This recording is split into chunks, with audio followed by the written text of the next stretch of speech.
सात रंग एउटै आकृति, हरेक दिन फरक प्रस्तुति। कार्यक्रम इन्द्रेणी।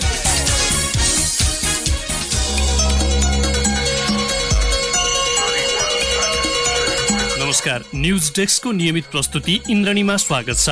आज बुधबार पालो खेलकुद इन्द्रणीको कार्यक्रमको नयाँ अङ्क लिएर सहकर्मी लक्ष्मी जीसीसँगै म प्रकाश पाठक उपस्थित भएको छु। कार्यक्रममा हामी साताभरका राष्ट्रिय तथा विश्व खेलकुदका मुख्य समाचार प्रस्तुत गर्ने गर्छौं र एउटा समय सान्दर्भिक विषयको सामग्री पनि समावेश गर्ने गर्छौं। नेपाली राष्ट्रिय टोली अहिले विश्वकप फुटबलको एसियाली छनौटको दोस्रो चरणको लागि व्यस्त छ। नेपाली टोलीको तयारी र अखिल नेपाल फुटबल संघ इन्फाको विषयमा आज हामीले अखिल नेपाल फुटबल संघ इन्फाका प्रवक्ता किरण राईसँग कुराकानी गरेका छौं। सोही कुराकानीलाई कार्यक्रमको पहिलो खण्डमा राख्न चाहन्छौं। यहाँलाई कार्यक्रममा स्वागत छ। धन्यवाद। नेपाली फुटबल टोलीले विश्वकप फुटबलको दोस्रो चरण खेल्दैछ, तयारी कस्तो छ? हाम्रो तयारी हामीले गरिरहेका छौं र चाहिँ हाम्रो खेलाडीहरू क्लोज क्याम्पमा छन्, ट्रेनिङ गरिरहेका छन् र हाम्रो चाहिँ यो होम एन्ड अवेमा हुने भएको हुँदाखेरि हामीले चाहिँ खास गरिकन अहिले समस्या भएको छ। हाम्रो होम ग्राउन्ड चाहिँ अन्तर्राष्ट्रिय फिफा मापदण्ड अनुरूपको नभएको, एउटा भएको पनि भूकम्पले ध्वस्त भएको र अरू नभएको सन्दर्भमा अलिकति चुनौती खडा भएको छ। अब यसको विषयमा समाधान गर्नेतर्फ छौँ। जस्तो अब यो कुवेतसँगको कुराकानीमा पनि अब जस्तो फिफाले जुन रूपमा अस्वीकृत गरेको छ त्यसमा इन्फाले अलिकति कच्चा रूपमा प्रस्तुत भएको जस्तो देखिँदैन? निश्चय पनि हाम्रो होममा चाहिँ ग्राउन्ड भइसके पछाडि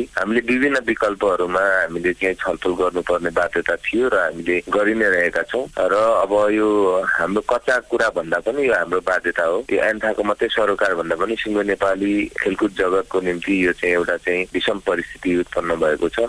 तथापि हामीले यसलाई चाहिँ कसरी हुन्छ हामी चाहिँ यसलाई सम्पन्न गर्ने सन्दर्भमा हामीले चाहिँ गृह कार्य गरि नै रहेका छौँ।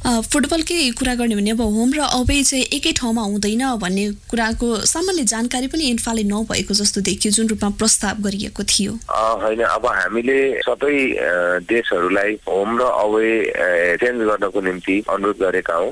त्यसमध्ये चाहिँ कुवेतको चाहिँ अनुरोध हो कि होम र अवे दुइटै कुवेतमै खेल्नको निम्ति उहाँहरूको अनुरोध हामीले भन्दा उहाँहरूले अनुरोध गर्नुभएको हो। र हामीले के भनेको भन्दाखेरि ठिकै छ, चाहिँ एएफसी र फिफाको अनुमति हुन्छ भने हामी चाहिँ त्यसमा चाहिँ सकारात्मक छौँ भनेर हामीले भनेका हौँ। तर यो पछिल्लो समय चाहिँ अब एएफसीबाट चाहिँ त्यसको चाहिँ त्यो सम्भावना छैन भन्ने खालको परिपत्र हामीलाई प्राप्त भएको छ। तथापि हामी यो एक दुई दिन चाहिँ अब कुवेतले अलिकति गृह कार्य गरिरहेको छ र हामी कुवेत र चाहिँ हामी र एएफसीसँग पनि यो विषयमा गृह कार्य भइरहेको छ। यो विश्वकप फुटबलको दोस्रो चरणको लागि एन्फा त्यति धेरै सिरियस नभएको हो के जस्तो देखिएको छ? होइन, अब यो त नियमित कार्यक्रम हो, नियमितमा हुन्छ नै। त्यस कारणले हामीले चाहिँ यो चाहिँ अब सरप्राइज भए जस्तो गरेर त्यस्तो ढङ्गले गर्नुपर्ने भन्ने केही छैन। मतलब भनौँ अत्तालिनु पर्ने चिज केही होइन। तर हामीले दोस्रो चरण पार गर्नको निम्ति हामीले मेहनत प्रयत्न हामीले जे गर्नुपर्ने हो त्यो नियमित ट्रेनिङदेखि लिएर हामीले गरि नै रहेका छौँ। हामी वर्ष दिनभरि नै हाम्रो तयारी भनेकै चाहिँ के भन्दाखेरि यस्तै चाहिँ विश्वकप छनौट, च्यालेन्ज कप यिनीहरूकै निम्ति हाम्रो चाहिँ के भन्दाखेरि तयारी प्रतियोगिताहरू ट्रेनिङहरू भइरहने भएको हुँदाखेरि हामीले चाहिँ व्यवस्था गर्यो या चाहिँ अलिकति महत्त्व दिएन भन्ने कुरा चाहिँ सत्यता होइन। किनभने यो फुटबल ट्रेनिङ भन्ने कुरा चाहिँ यसरी टाइसी ड्र भएपछि मात्रै अत्तालिएर गर्ने विषय भन्दा पनि हामी चाहिँ यो लामो प्रोसेस छ र हामी चाहिँ यसको निम्ति चाहिँ हामी वर्षौँदेखि नै चाहिँ हामी चाहिँ तयारीमा छौँ। त्यस कारणले गर्दाखेरि यो निराधार कुरा हो। त्यस हिसाबले हामी एन्फाले जे गर्नुपर्ने हो त्यो निरन्तर गतिमा गरि नै रहेका छौँ। अब हामीले विश्वकपको दोस्रो चरण खेल्ने बेलामा हामीले चाहिँ गृह मैदानमा खेल हेर्नै नपाउने हो कि भन्ने एउटा आम फुटबल प्रेमीहरूको चिन्ता पनि छ, दुखेसो पनि छ। यसलाई चाहिँ एन्फाले कुन रूपमा चाहिँ समाधान गर्छ, यसको विकल्प चाहिँ के तयार गरेको छ त? अब तपाईँलाई मैले अघि नै पनि भने कि हामीसँग भएको हाम्रा होम म्याचहरू चाहिँ जस्तो सेप्टेम्बर 5, सेप्टेम्बर 10 चाहिँ अक्टोबर 15 चाहिँ हाम्रो होम म्याचहरू र चाहिँ अर्को होम म्याच चाहिँ हाम्रो मार्चको 31 चाहिँ छ। अरू सबै अवे म्याचहरू छ। त्यो चारवटा म्याचहरू चाहिँ हामीले हाम्रो घरेलु मैदानमा खेल्नुपर्ने र खेलाउनु पर्ने डेट छ, हामीसँग डेडलाइन त्यो छ। र यो सबै म्याचहरूमा चाहिँ होमको टाइममा चाहिँ हाम्रो रङ्गशाला तयार भइ नसक्ने कुरा भएकोले हामीले त्यसलाई सट्टा गरेर अवेको डेटमा चाहिँ हामी हाम्रो होमको डेटलाई अवेमा खेल्ने र अवेको डेटमा चाहिँ हाम्रो होममा खेल्ने भनेर हामीले जो गृह कार्य गरिरहेका छौँ त्यसको अर्थ भनेकै के भने घरेलु मैदानमा पाली फुटबल फ्यानहरू दर्शकहरूलाई फुटबल देखाउने भन्ने उद्देश्यले हामीले गृह प्रक्रिया कार्य गरिरहेका छौँ। अब जे अहिले टाइसिट डेट निस्केको छ यो चाहिँ क्वालिफाइङको, यसमा चाहिँ हामीले चाहिँ अहिले भएको डेटलाई सुधार गर्न सक्यो र त्यो एएफसी र सम्बन्धित टिमहरूले सहमति गरेको खण्डमा होममा पनि हाम्रो चाहिँ काठमाडौँमा पनि धेरैवटा खेलहरू हामीले खेलाउन सक्ने स्थिति बन्न जान्छ। त्यस कारणले गर्दाखेरि त्यो अबको डेटसम्ममा चाहिँ हाम्रो चाहिँ पूर्वाधार हाम्रो चाहिँ दशरथ रङ्गशाला निर्माण भइसक्ने आकलन अनुरूप नै हामीले चाहिँ यो डेटलाइन हामीले चाहिँ एक्सटेन्ड सट्टा गर्न खोजिरहेका छौँ।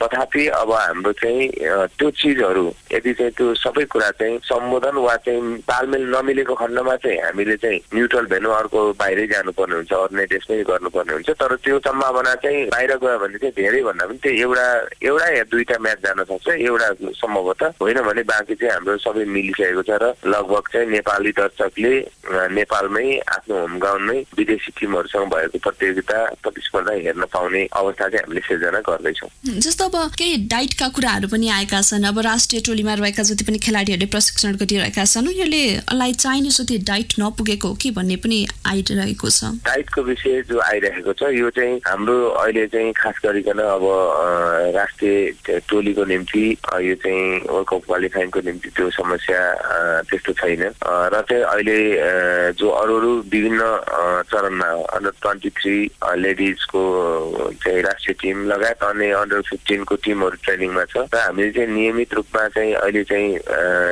दिने कुराहरू हामीले दिइरहेका छौँ। र अब यो डाइट भन्ने कुरा चाहिँ पायो भन्नेमा सबै कुरा धेरै खाने कुरा हुँदैन। हाम्रो चाहिँ त्यहाँ चाहिँ कति खानुपर्ने क्यालोरीको हिसाब गरेर त्यहाँ चाहिँ हाम्रो चाहिँ त्यो हिसाबले हामीले खुवाउने गरेका छौँ, खुवाइरहेका छौँ होइन। त्यस्तो स्केलमा होइन जति दिनुपर्ने त्यो कुरा हामीले दिएका छौँ। र अब भोलि चाहिँ हामीलाई चाहिँ त्यो भनौँ न मेडिकलको चाहिँ डाइट सम्बन्धी चाहिँ हेर्ने चाहिँ प्राविधिकले भनेको अनुसार हामीले चाहिँ सबै खेलाडीहरूलाई चाहिँ त्यो आवश्यकता अनुसारको डाइट फुलफिल गर्नलाई एन्फा तयार छ र हामीले गरि नै रहेका छौँ। त्यो अब जे विषय बाहिर आएको छ कतिपय कुरा चाहिँ त्यो डाइटको सन्दर्भमा चाहिँ कतिपय चाहिँ अप्राविधिक कुराहरू पनि आएका छन्। अलिकति एन्फाको कुरा गरौँ। अब पछिल्लो समय जुन एन्फा परिवर्तनको नारा लिएर आइरहेको छ र नेतृत्व गरिरहेको छ र यसका पछिल्ला निर्णयहरू चाहिँ के विवादित भइरहेका छन्, के भन्नुहुन्छ?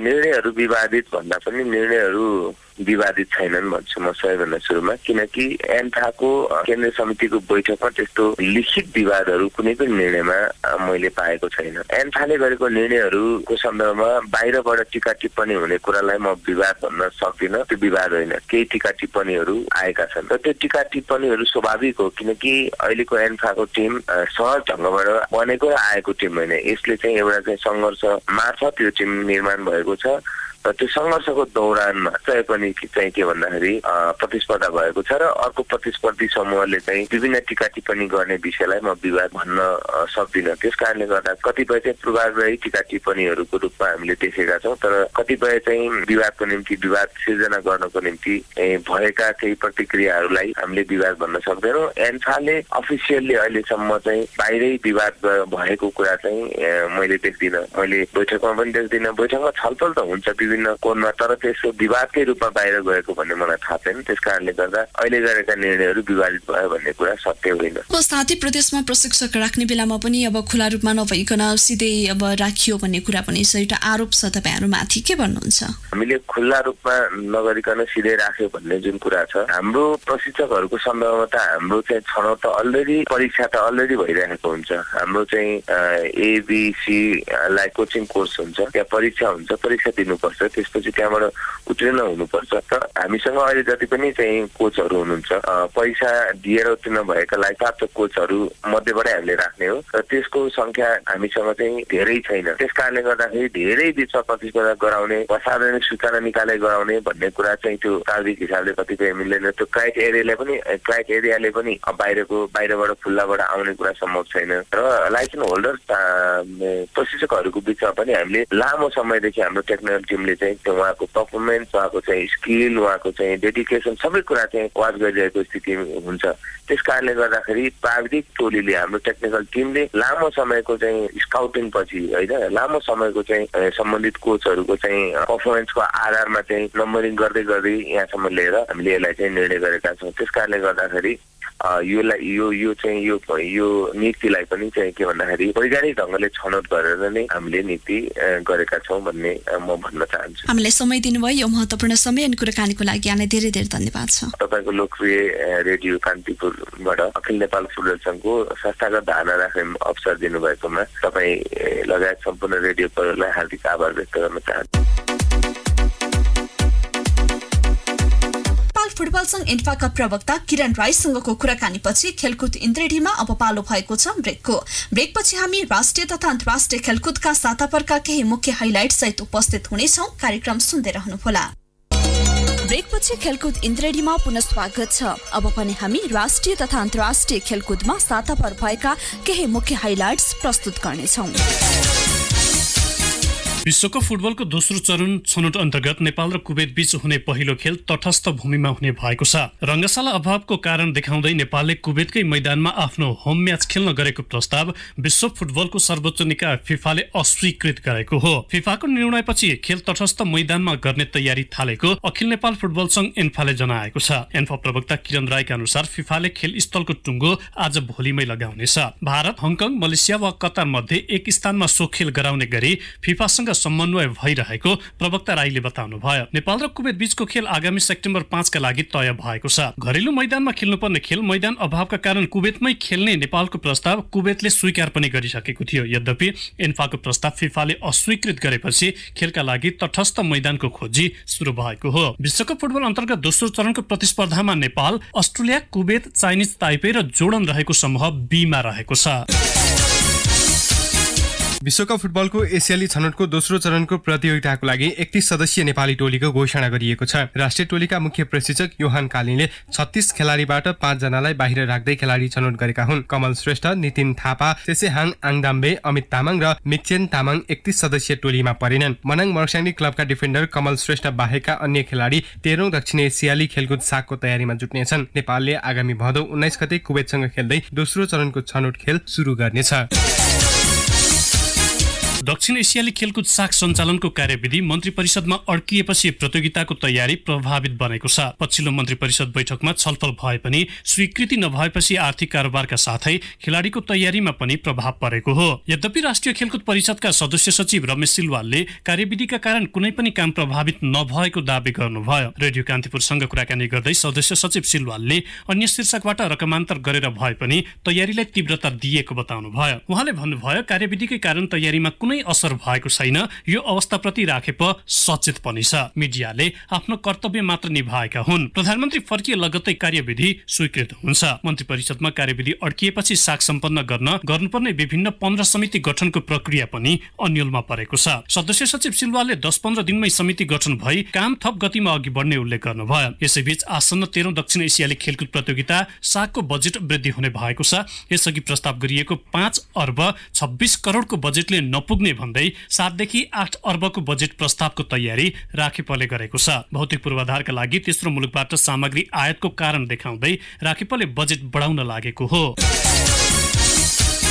नेपाल ओलम्पिक कमिटीको विशेष साधारण सभाले विधान संशोधन प्रस्ताव अनुमोदन गरेको छ। नयाँ विधान अनुसार अब ओलम्पिकको कार्य समिति 19 सदस्यीय हुनेछ। यसअघि कार्य समिति 17 सदस्यीय रहेको थियो। कमिटीको गत जुलाई 10 मा बसेको बोर्ड बैठकले विधान संशोधन गर्ने निर्णय गरेको र त्यसैलाई यसै साताको विशेष साधारण सभाले अनुमोदन गरेको सह महासचिव राजीव श्रेष्ठले जानकारी दिनुभयो। ललितपुरको साधुबाटो स्थित एनओसीको मुख्यालयमा भएको साधारण सभाले 1 उपाध्यक्ष 3 सचिव पद थप्ने निर्णय गरेको छ। त्यस्तै 9 बोर्ड सदस्यलाई घटाएर 7 पुर्याउने पनि विशेष साधारण सभाले गरेको श्रेष्ठले जानकारी दिनुभयो। एनओसीको बोर्डमा अध्यक्ष, 5 उपाध्यक्ष, महासचिव, सह महासचिव, 3 जना सचिव, कोषाध्यक्ष र 7 बोर्ड सदस्य रहनेछन्। त्यस्तै विशेष साधारण सभाले आगामी सेप्टेम्बर 6 मा एनओसीको निर्वाचन गर्ने निर्णय गर्दै लोकभक्त राणाको संयोजकत्वमा 3 सदस्यीय निर्वाचन कमिटी समेत गठन गरेको छ।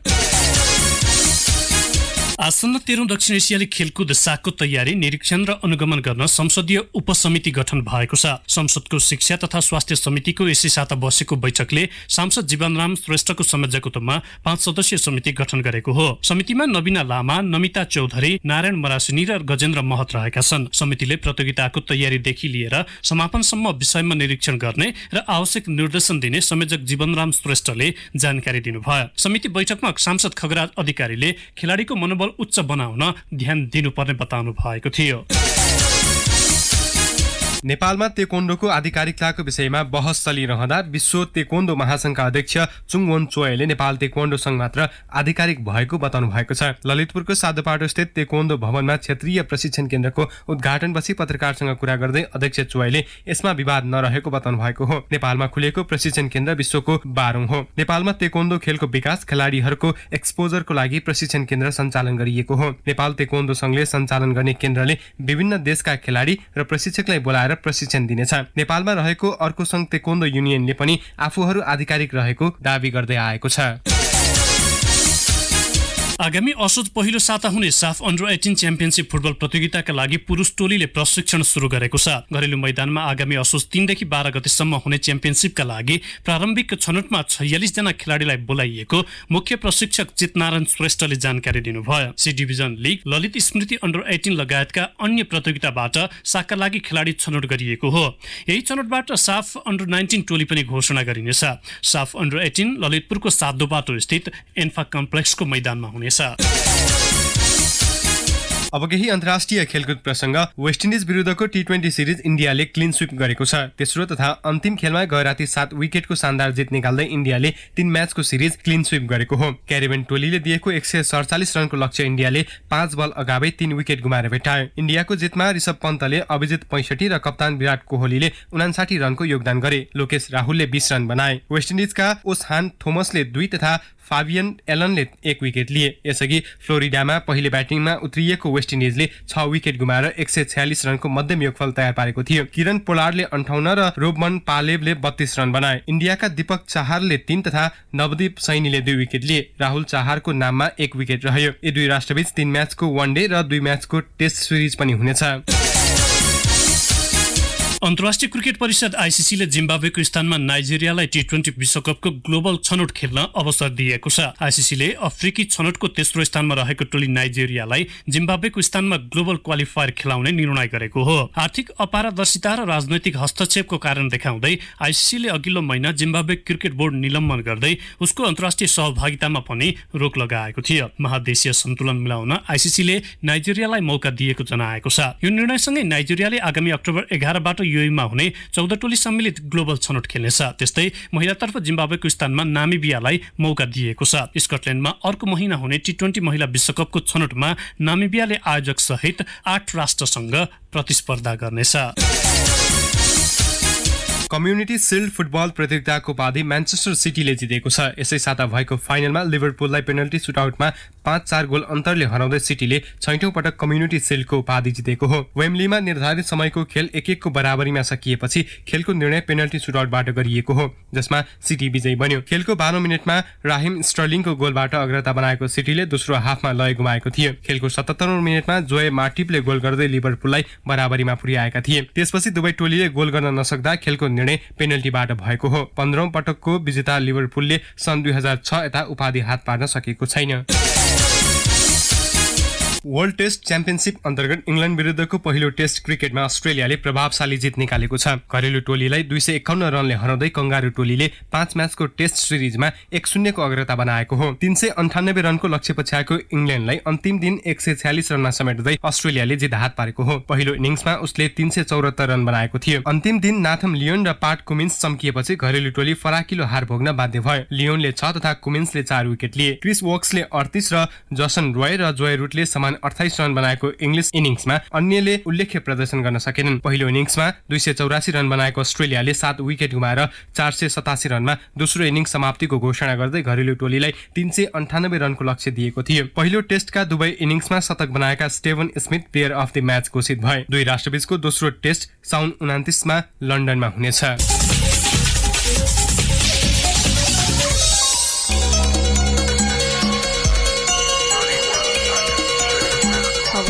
यिनै प्रसङ्गसँगै आजलाई इन्द्रेणीको निर्धारित समय सकिएको छ। भोलि फेरि फरक प्रसङ्ग सहित उपस्थित हुनेछौँ। तबसम्मको लागि सहकर्मी प्रकाश पाठक सहित म लक्ष्मी जीसी पनि बिदा हुन्छु। नमस्कार, शुभरात्रि। सूचना र मनोरञ्जनको सम्वाहक रेडियो राष्ट्रको रेडियो कान्तिपुर।